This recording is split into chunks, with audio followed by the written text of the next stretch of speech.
শেখ হাসিনা বছরের পর বছর মানুষ গুম করেছে, এমনকি প্রধান বিচারপতিকেও দেশ ছাড়া করতে দ্বিধাবোধ করেননি। যে হাসিনার বিরুদ্ধে কথা বলেছে তাকেই গুম করা হয়েছে বলে অভিযোগ করেছেন সংস্কৃতি উপদেষ্টা মোস্তফা সরোয়ার ফারুকী।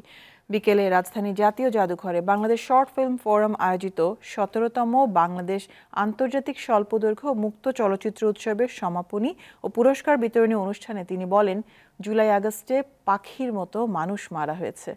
এমন গণহত্যা দেখেও সাংস্কৃতিক অঙ্গনের বিশিষ্টজনেরা চুপ থাকায় দুঃখ প্রকাশ করে তিনি বলেন, তারা কোনো প্রতিবাদ করেনি, আন্দোলনের পক্ষে আসেননি।